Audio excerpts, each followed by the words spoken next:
Good evening and welcome to Press Play. I'm your host, Cedric Fisher. Happy Friday. Welcome to another episode of Press Play. And for those of you who have been following us for some time, you know that Press Play is a broadcast from Black Book Studios. We're here in the East San Antonio studio today. You can also find us at blackvideonews.com. Go to our Facebook page, Black Book Studios, like our page, please. And you'll be able to find this episode on YouTube, Black Video Network, all one word, no spaces.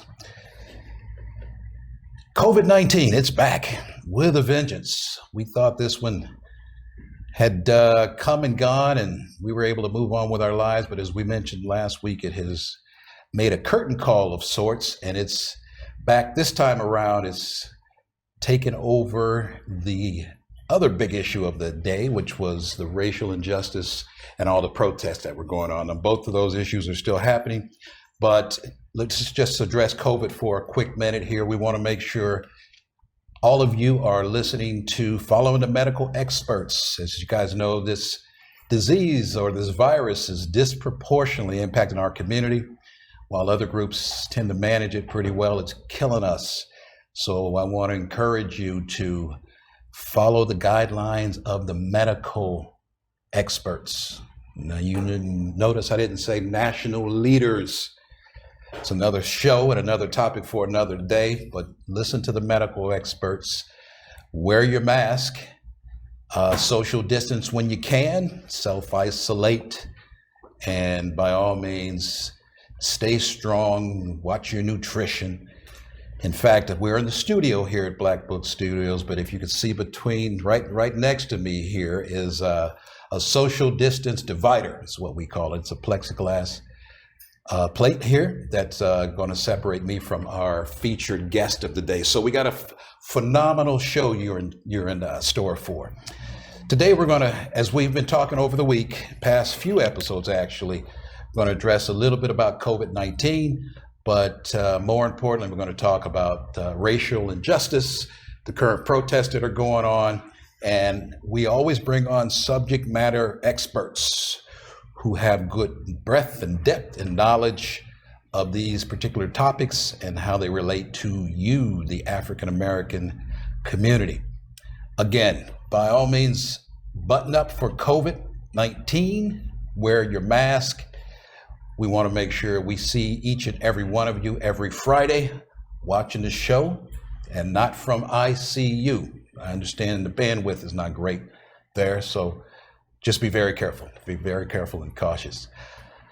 Okay, today's show, we're going to talk to a subject matter expert in the area of law, and going to be welcoming to the show Mr. Brian Steward, who is an attorney, civil litigation attorney, recently opened up his own law firm. And I'll let Brian introduce himself, and let's just welcome Brian to the show. Welcome to the show, Brian. Thanks, Cedric. As you've said, I'm Brian Steward, Brian C. Steward. I'm from San Antonio, Texas. I've been a lawyer since 1990, which seems like a really long time, although the laws really haven't changed all that much. You called me a subject matter expert. I will agree with you to the extent that I've tried some of these cases, and I think I can give you some insight into the changes that are going to be necessary to make a meaningful impact on the laws and the viability of these claims in the future. Okay. So let's talk a little bit about your background. You're born and raised in San Antonio. Sure. I was born about 2.5 miles from here on the east side.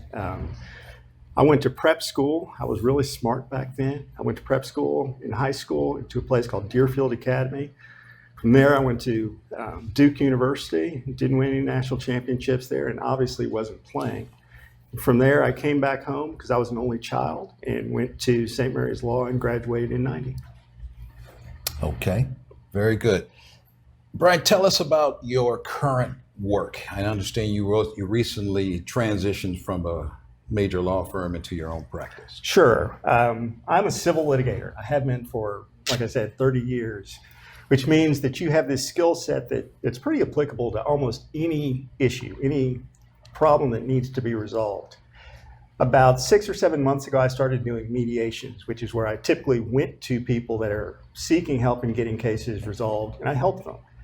But I've also retained my civil litigation, and I still do a lot of cases here, New Mexico, across the state of Texas, and everything from medical malpractice to products liability to simple car accidents.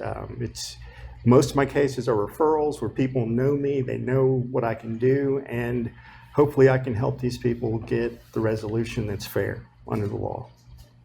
I also have done some civil rights litigation. Civil rights litigation in Texas is all federal litigation, which means you're going to an appointed federal judge and you're dealing with certain statutes which arose out of the civil rights legislation of the early 1960s. It has not changed. In fact, there are cases that have come out in the 90s and in the 80s which made the opportunity to sue officers and law enforcement groups even harder.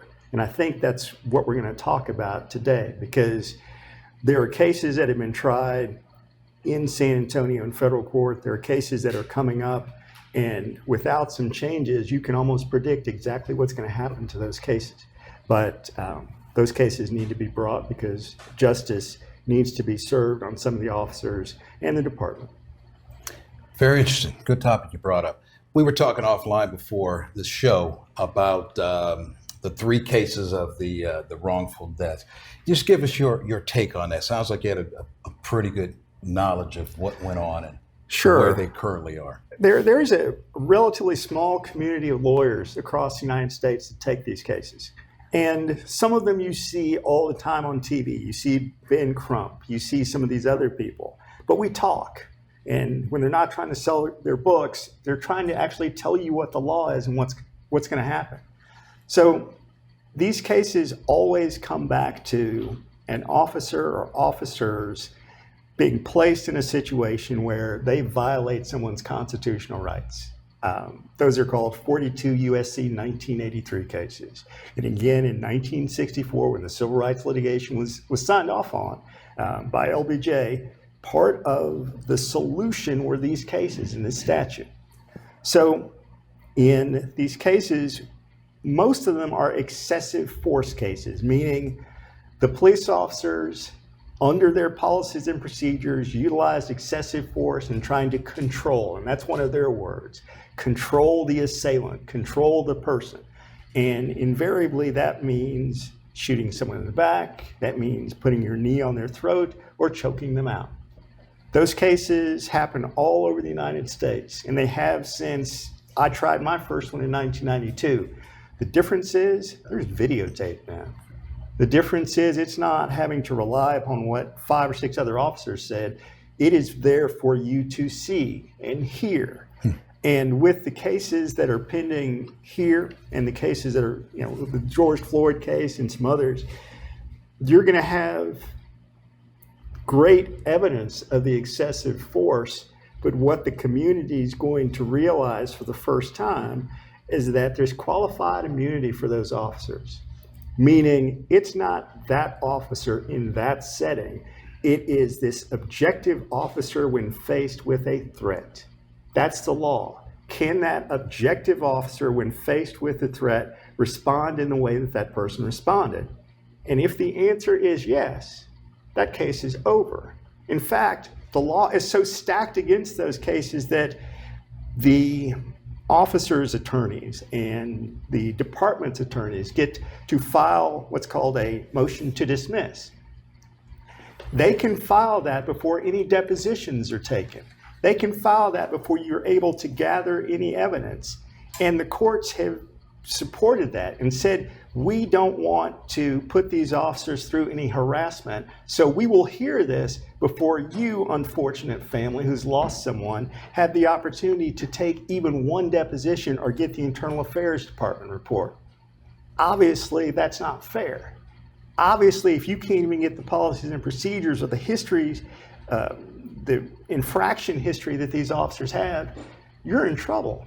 But those cases are routinely thrown out against the officers for qualified immunity. Wow. So then you're left with the claim against the department, which is even harder because since 1998, there was this case called Monell. And Monell involved 8 or 9 different officers. But basically what the United States Supreme Court said is, you have to show that the policy and procedure that's being used was unconstitutional. Thinking logically, how many departments are going to have an unconstitutional policy and procedure in their books? They're not. So those defenses are fairly easy. All you have to do is show, here's the policy and procedure that we all use across the nation. They followed it. There's no liability against the force. That's the state of the law that we're facing right now. Do you think this may come up in the George Floyd case? Absolutely. Absolutely. It's what they're going to face. The only thing that's a little bit different is, and this is not typical of these cases, there's a criminal prosecution in state court of this case, of those officers.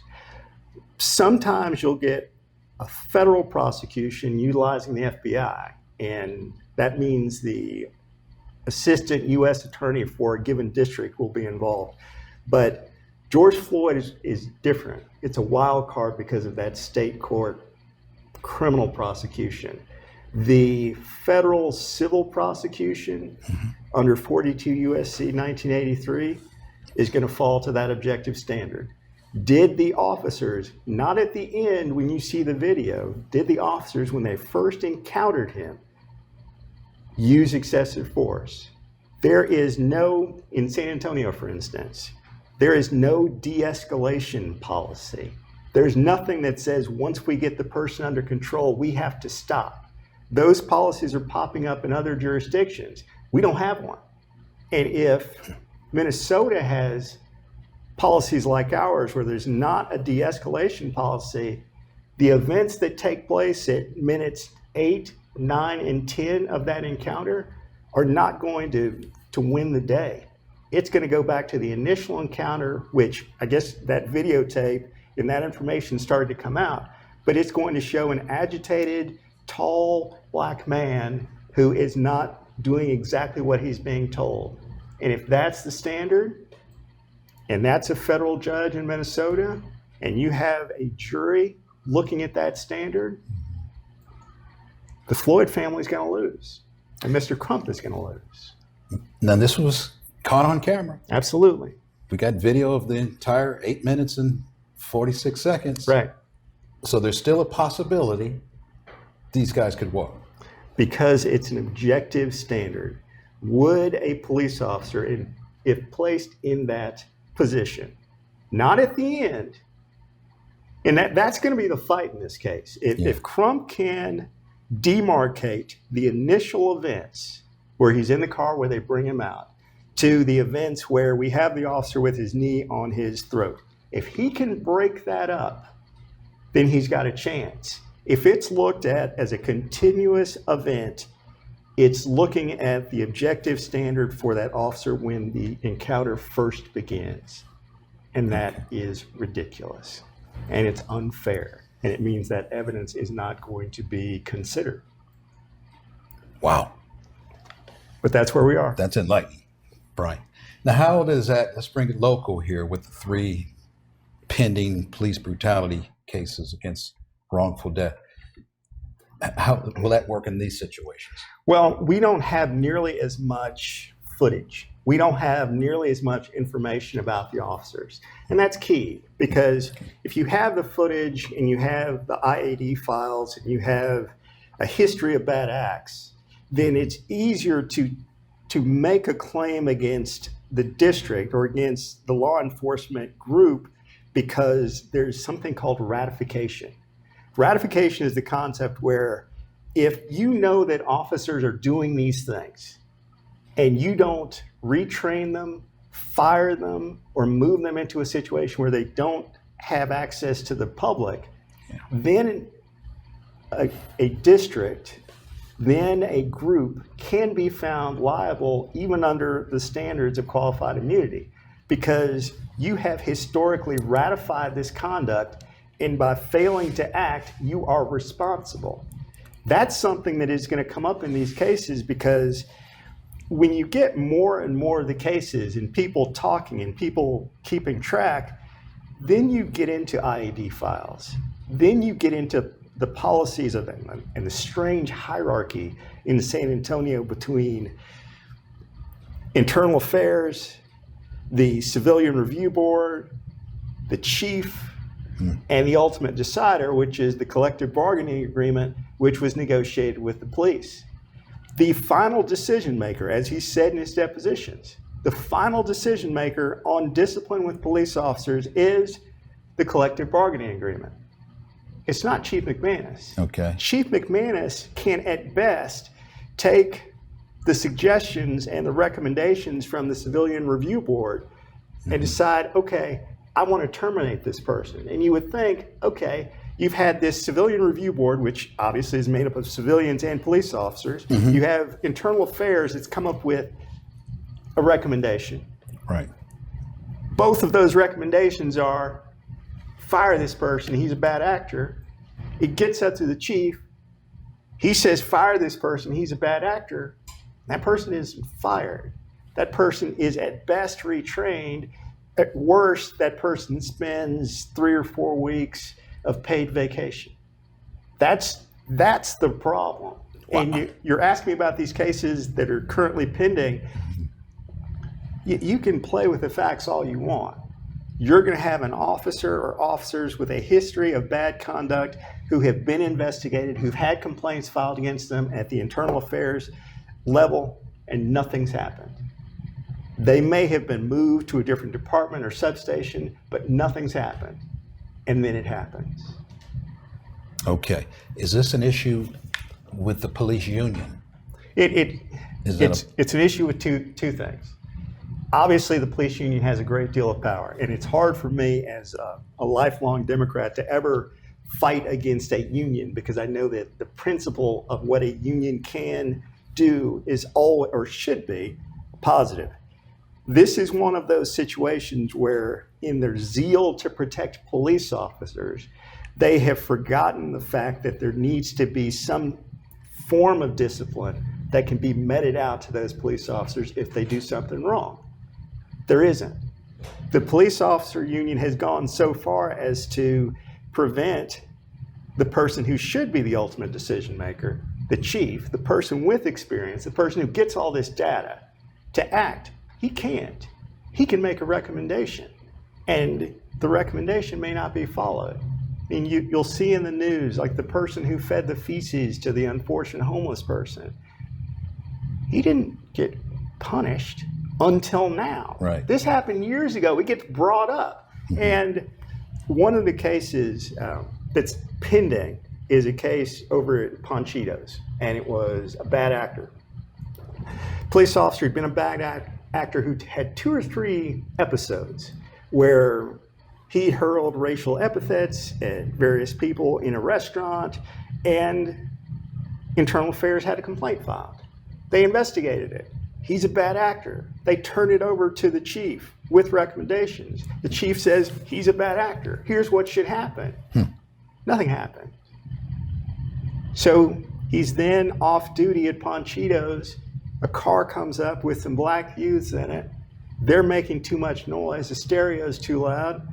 He yells at them. He's undercover, remember? So they don't necessarily know who this is that's yelling at them. He comes out. They try to drive off, and he shoots one of them in the back. But he sprays shots all across the parking lot. There's shots found in various vehicles. Obviously, there's a shot found in one of the persons because he dies. That case was tried to a visiting judge, and that's also interesting. It was tried, I think, in 2016 or 17 to a Judge Lambrecht, who's a FISA judge, who was from here, is in DC, comes down in the summers to help with our docket. So Judge Lambrecht, here's the case. It was tried by a fantastic attorney out of Dallas named Daryl Washington. He did a fantastic job. They had models. They showed where the bullets went. They showed that at no point when he's firing that gun is that police officer in any sort of jeopardy. It's like the cases that you're seeing coming up where people are leaving, people are exiting, which means subjectively, I as an officer am not in jeopardy. You're leaving when I start firing into that car. You're gone. You are exiting this situation. I'm not protecting myself. Right. So there was no threat against his life. Zero. Right. And that's one of the ways and one of the things that I think is going to change. I mean, there are legislators who were looking at this, and in early June, there was a legislator from Michigan who said, we've got to look at official immunity. We have to change it. And official immunity is a statutorily created thing. It's not constitutional. So if it's statutory, what that means is you change the statute.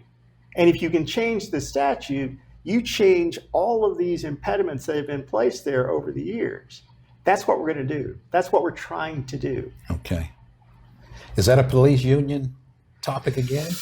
Collective bargaining agreement? Sure. That they're in control of. Okay. Yeah. So, but the problem is going to be the police union can control the contracts that are executed with the department and the city, obviously. They can fight that fight. But what's going to change is the law that they have to adhere to is going to be different. It's going to be different than at any time since 1964. And the immunity which they have currently, and they know it. They know it. The immunity that they have currently is going to change. And you're going to have some police officers who, for the first time, have personal responsibility and liability for this. I mean, think about it. If you were involved in a car accident with a truck, and had some transportation company, you have the opportunity to sue the person who drove the truck as well as the owner of the trucking company. In these cases, in these 1983 cases, these excessive force cases, you can sue the police officer. He's going to have immunity. You can sue the department.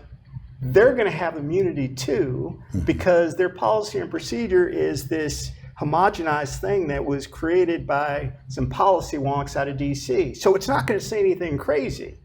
So the best thing you can do is show that there's a policy that they're not enforcing. And of course, people are going to say, we're enforcing the policy. No one's ever going to say, well, that's a policy that we just don't care about. Of course we're enforcing the policy. And look at these 3 pages of certificates that Officer Wonder has garnered over the last 12 to 15 years. But that's going to change because there is going to be some personal responsibility. And all that really means for us as citizens is that internal affairs and the chief, they're going to have the ability to really change conduct because they're going to be able to use the data that they already have, and they're going to be able to change the conduct, change the profile of these officers, and maybe even give them some training on things like implicit bias. Some things like, okay, the black teenager in the hoodie doesn't, just by definition, be a victim or a foe or someone that you need to scrutinize. Maybe they'll understand that it may just be a black teenager in a hoodie that's no threat to you whatsoever, as opposed to someone you jack up against a car and hope that you find some weed in his pocket. But that's going to change. Okay. And that's changing currently based on the protests and the elections that are coming up. Will that make a difference? Okay. The elections will make a difference. I think the election, there's going to be a mandate, even if, I'm a history major. I was a history major at Duke.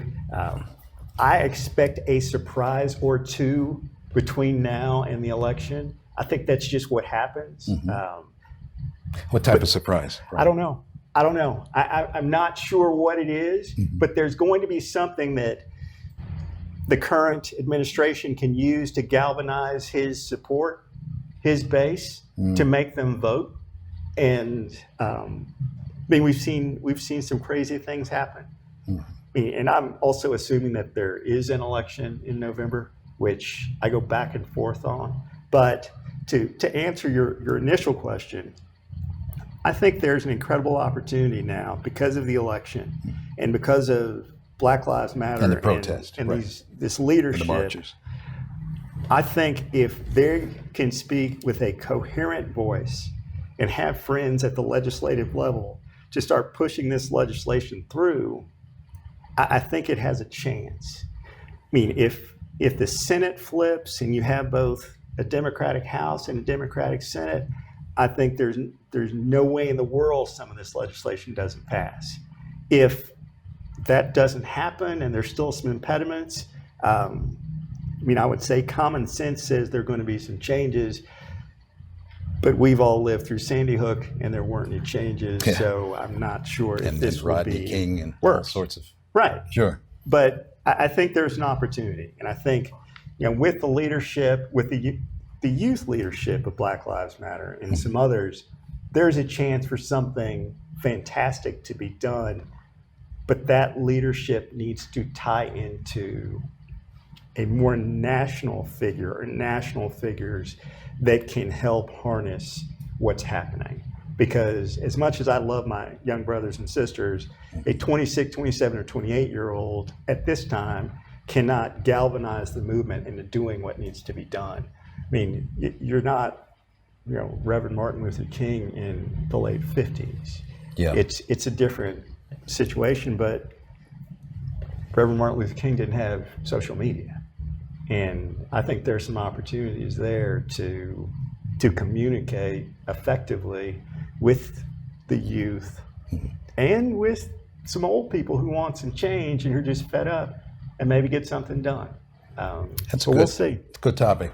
And we got a few minutes left here. Let's talk about local protest leadership here. What's your take on that? You just mentioned that we really don't have, we got a lot of youth coming up. Right. And they're, I guess, kind of appointing themselves leaders, but is there really a local leader? Is there a national leader for the Black community, for the movement? Sure. I'm 54 years old, and I came up through a time, although many of them were dying as I'm getting older, but I came up through a time where there were numerous Black leaders that were respected and capable. I think throughout that process, we've had ebbs and flows of leadership. In the 70s, in the 80s, I mean, you had Push, you had Jesse Jackson, you had some of those people. But you also had this moment in the late 80s where you saw people who were considered by my parents who grew up in the country and moved to San Antonio in the 60s after living in Stanton, Texas, who they saw as not as focused or not as genuine as Malcolm or Reverend King. So you had the arrival of people like Reverend Sharpton. And as I remember from being in law school, I remember Tawana Brawley.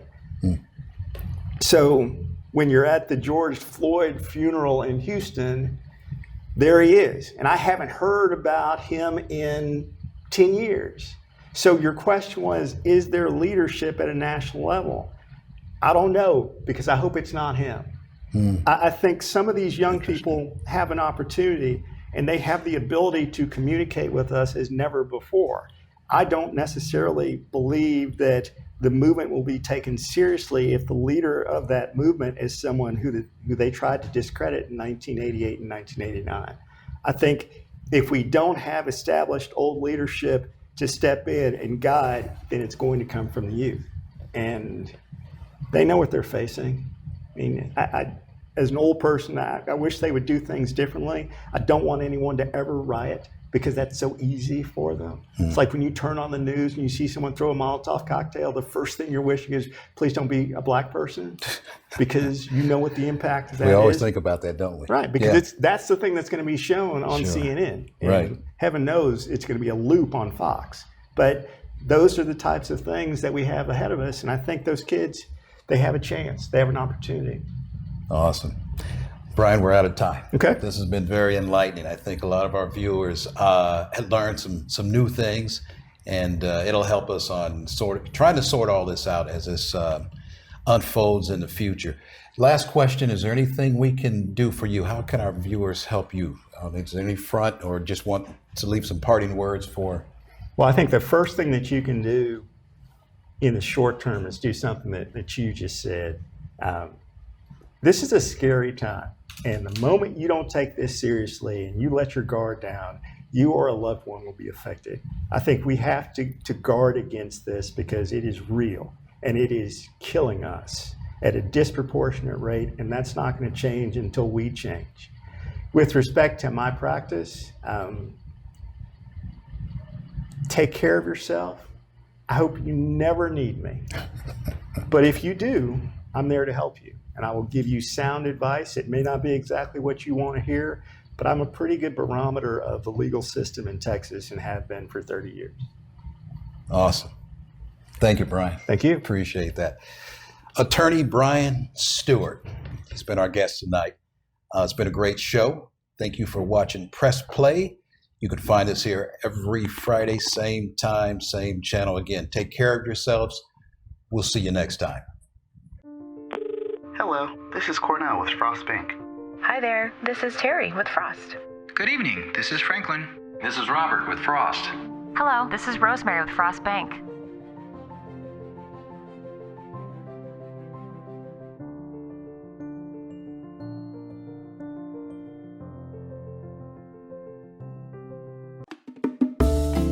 One, six, or a dozen trees. No job is too big or too small. Booker's Tree Services is a certified arborist and state licensed company. On the ground or in the air, we are here to take care of all your tree needs, from stump grinding, tree pruning, tree trimming, tree removal, and much more. Call the professionals to help manage your commercial or residential needs. Don't let your trees make you nervous. Call for a free estimate today at Booker Tree Service, 210-657-8085.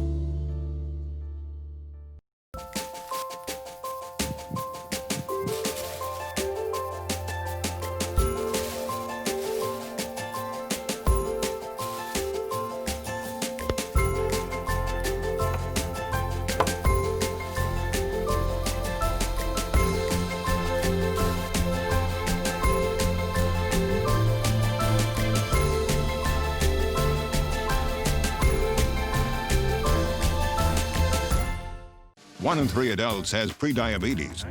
Take the risk test at doihaveprediabetes.org. Because of you, I feel not alone in this world. And you let me know that it only takes one person to make you feel wanted.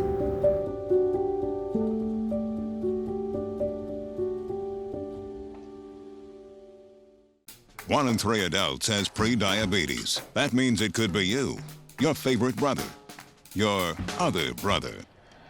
Yes. You, your football buddy, your football buddy. You, your plumber. Breathe right into your foot. Your plumber's masseuse. Yes. You, your dog walker, your cat jogger. With early diagnosis, prediabetes can be reversed. Take the risk test at doihaveprediabetes.org. Does your life matter? Education, health, and finance can determine your future and explain your past. Pick up the latest edition of Black Life Texas Magazine, a monthly outlook on life with an African American focus. Life is what you make it, so live it in the black.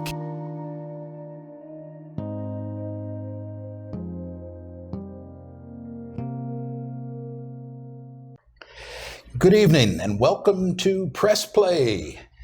I'm your host, Cedric Fisher. It's good to see you guys again on a nice Friday evening. It's hot out there. We're coming from Black Book Studios here in San Antonio. This is our studio here. You can find us at blackvideonews.com. Like our Facebook page, Black Book Studios, and you can catch this episode on YouTube, Black Video Network in the space bar. All one word, no spaces. COVID-19, it's here and it could be here to stay.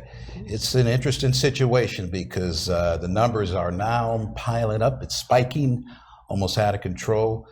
I just want to suggest to all of our viewers, as you know, this is disproportionately impacting our community. Make sure that you are listening to the medical experts. Take the mandates and the direction and guidance from our medical experts.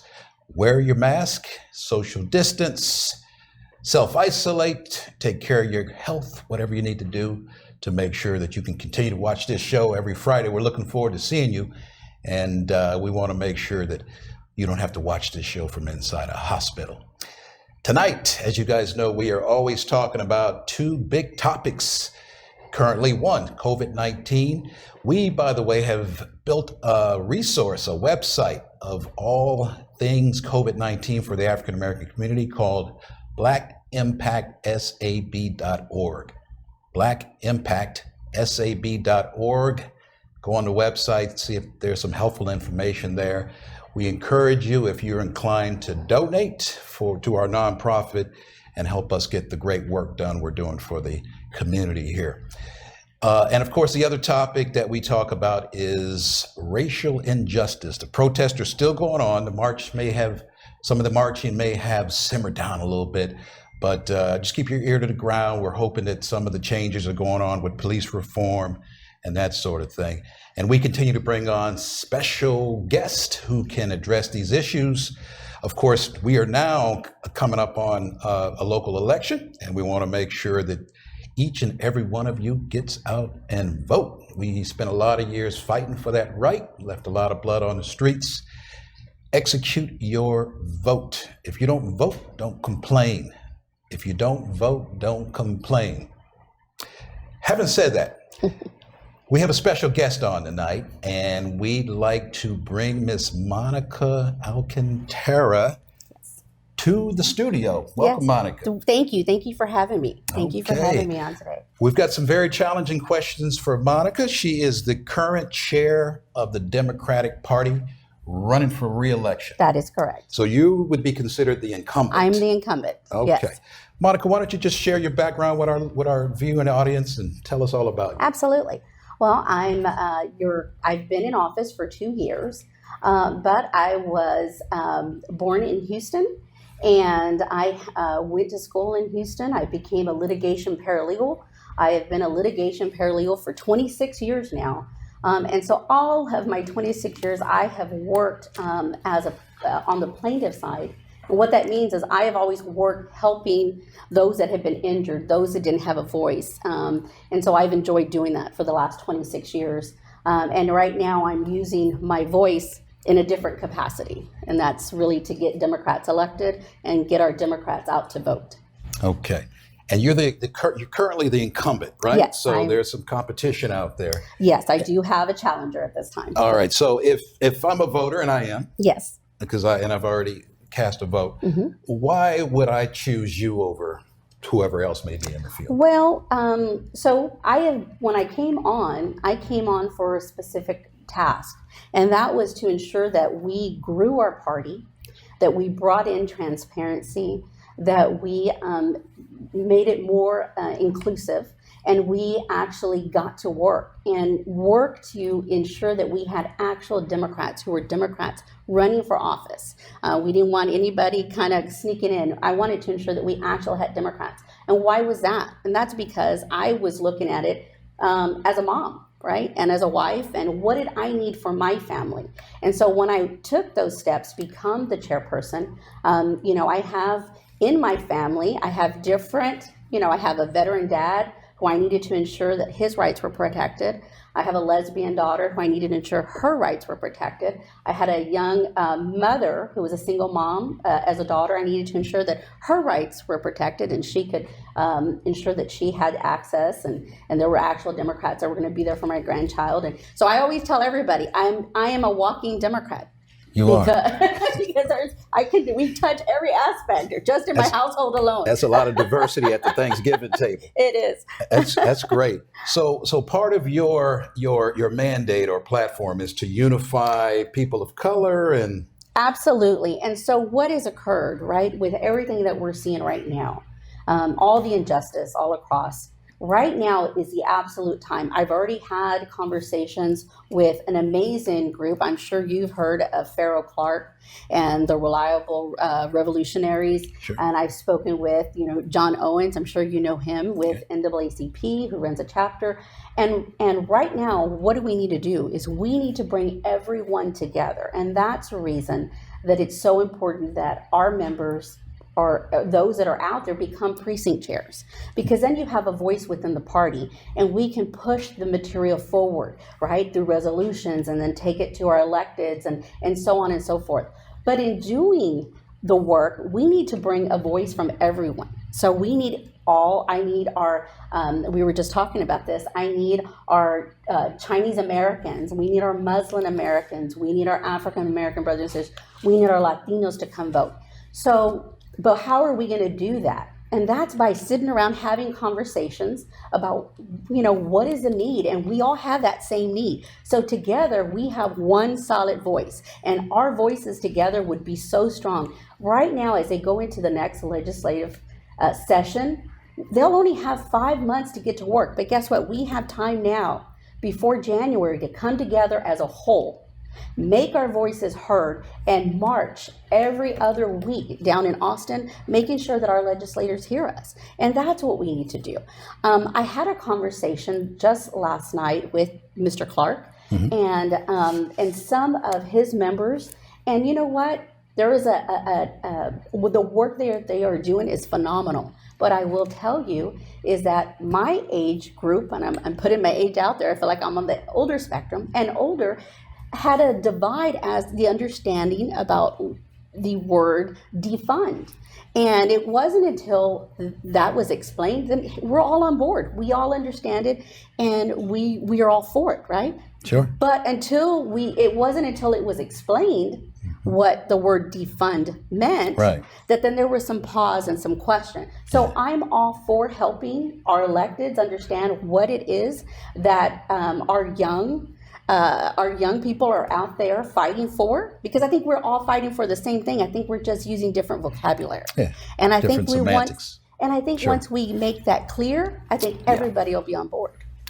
Well, oftentimes, and I'm a journalist, so I'm guilty of being in the media too, but the media can spin things in a way that give a listening audience a different impression or perspective of what they're really trying to say. And I agree with you 100%, but I believe it's going to be up to us, and you're part of the media, to help our members out there understand what it is that our protesters are trying to say, what it is what is the desire, what is the need.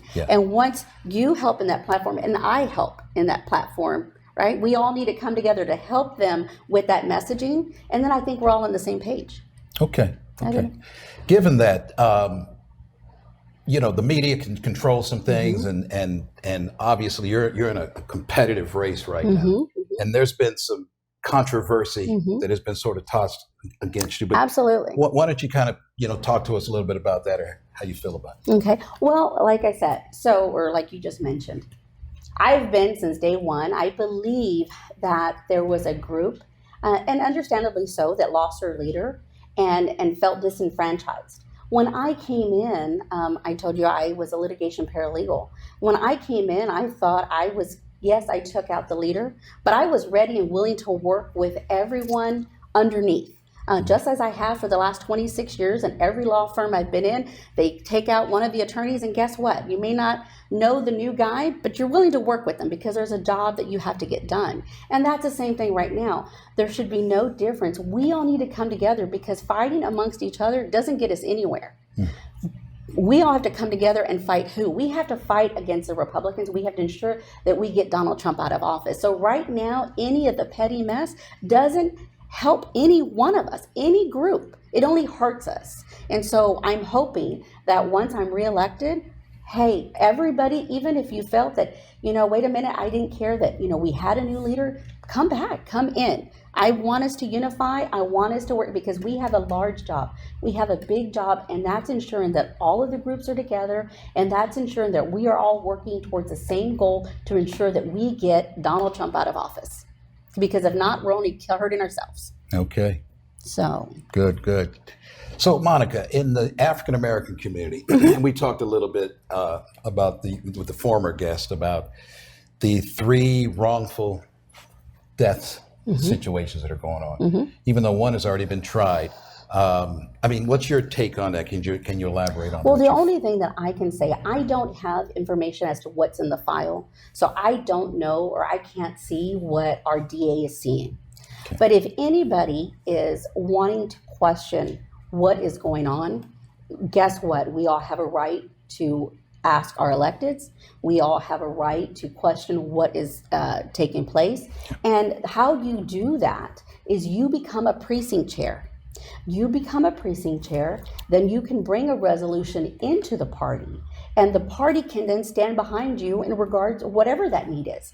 But as a chairwoman, I can't speak alone, but the party can, and the party can direct us in how we work and how we deal with our electeds.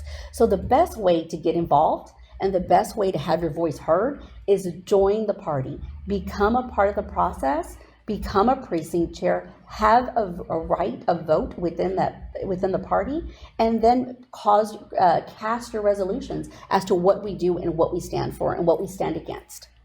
So as it pertains to the 3 cases, because even the Rivard report put a nice piece out that they'd want to see our elected officials help get the cases reopened. Right. How could you impact that? The only thing that I can do, so I can't make Mr. Gonzalez do anything, right? But what we can do as a party, as a whole, what we can do is we can ask questions, and we can ask to see what is going on or what will be done. And the party can direct that. As I mentioned, that was why I was saying it was so important to become a part of that process, because that's what pushes our electeds to adhere and answer to even us as a party. So. Okay. So a lot of our audience, this is voting season, so everybody's either gone to vote or on their way. And next Tuesday is the big day, right? Next Tuesday is a big day. Please come on out. Tell us more about Monica. So I can let you know about what I've done. So when I walked into the party, we have grown our party substantially. Right? So when I walked in, there was 100 and some odd precinct chairs. So throughout Bexar County, there's only 542 that actually have bodies in them. We have more precincts, but there's no bodies in them. Like the airport is a precinct, but there's no precinct chair. Nobody can govern over the precinct as a precinct chair over the airport. Okay. But that's interesting. Well, no. Okay. Good information. But as far as filling those vacancies, we have worked extremely hard. We have a great team. We have great committees. John Goodman has worked extremely hard in helping us increase our membership. So has Matthew Montgomery. But we have grown our precinct chairs from 100 and some odd to well over 350. Okay. Now we still need about 200. We have 200 vacancies. So that's why the urge and the request is come be a part of the process so that you have a voice there. Not only that, we have taking the Bexar County Democratic Party kind of from that H&O way of thinking and working, we've kind of modernized it. So all our documentations are online. You can go online and fill out to be a precinct chair. That document will speak to the Secretary of State as well as the election department to ensure that you you're rightfully within that precinct, and we will gladly welcome you in. Also, we have over 6 trainings a month.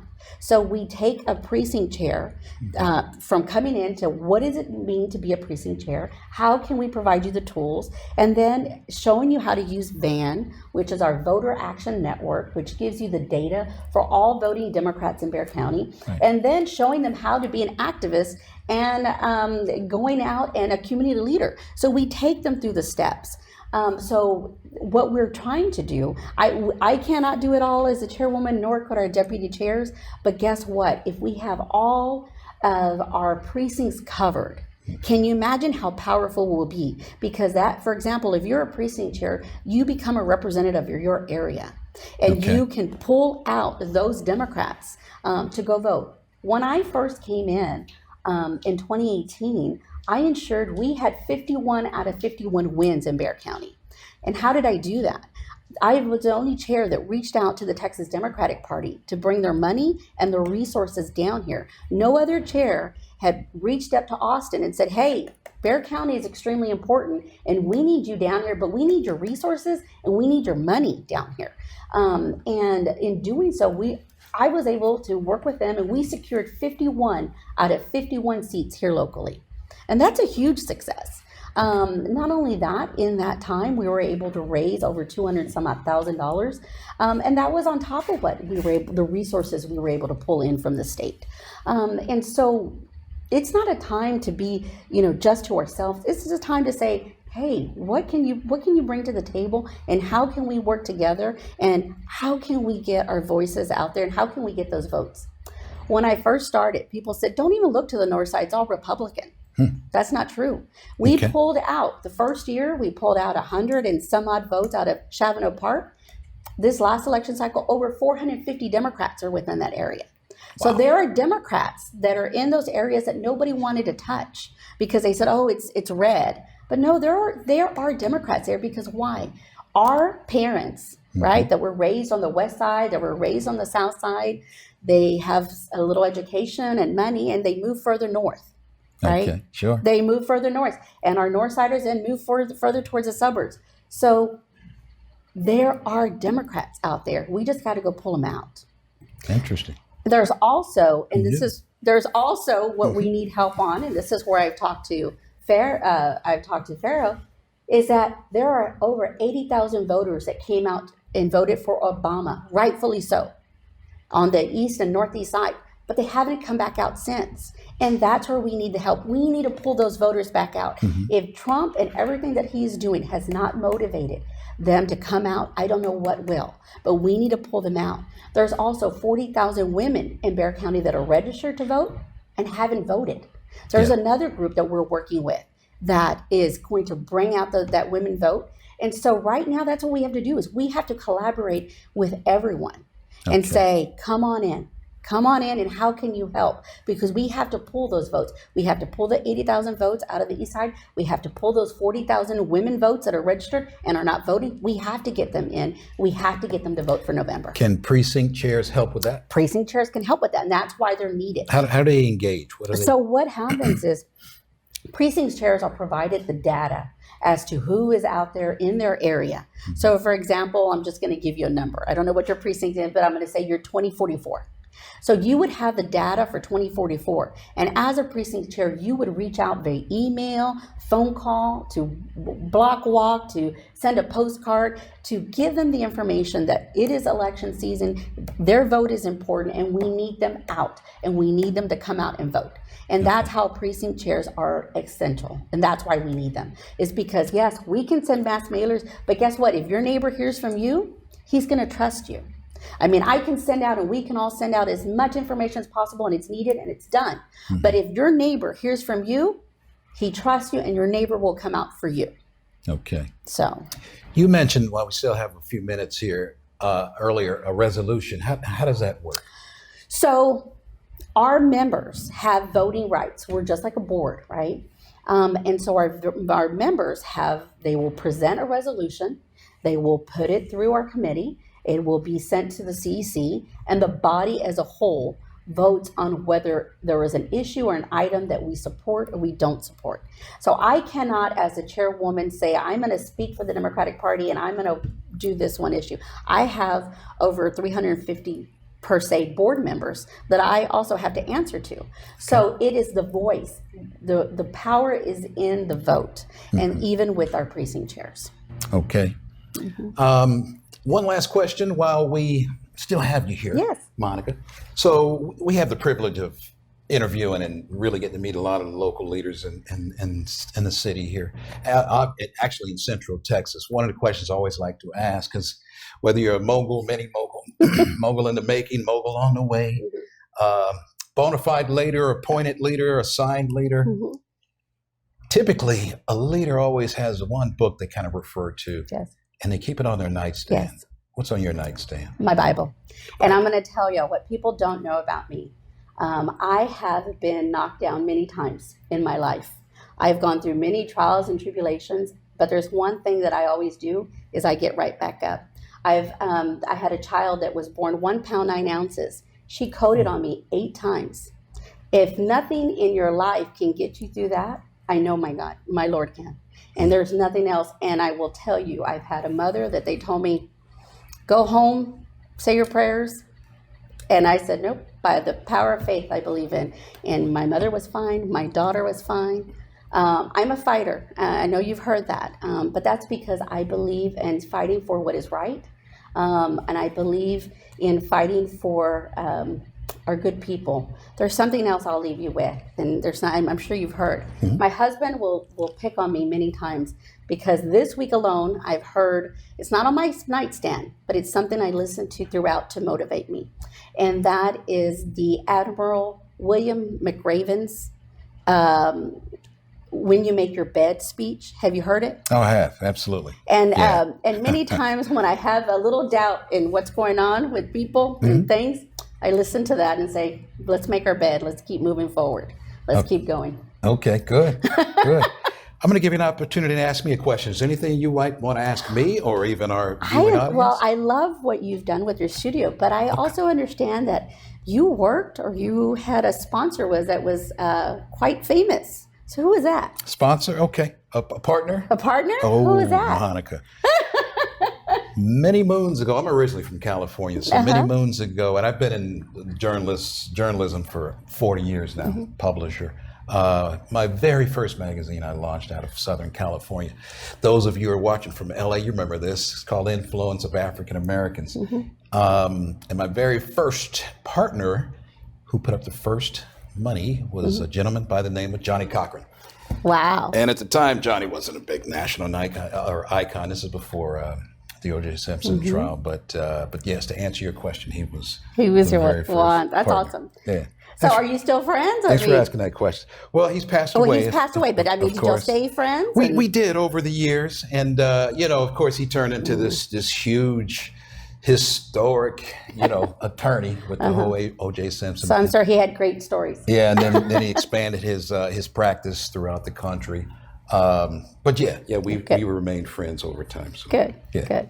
Well, what I just want to ask, if we just have a moment, I just want to ask everyone, please come on out, become a part of the process, make your voices heard. It's not just with voting. We need you to come out on Tuesday to vote, but we also need you to join the Democratic Party. And that way you can also have your voice heard. So please come and work with us. We have a lot of work to do towards November. Monica Alcantara, current Democratic Party chair. Thank you for being with us this evening. And that's been this Friday's episode of Press Play. I'm your host, Cedric Fisher. We look forward to seeing you again next week. Remember, COVID-19 is a menace. It's a beast, and it's on top of us. So listen to the medical experts. Make sure you guys are lining up with all the guidelines. Just protect yourself.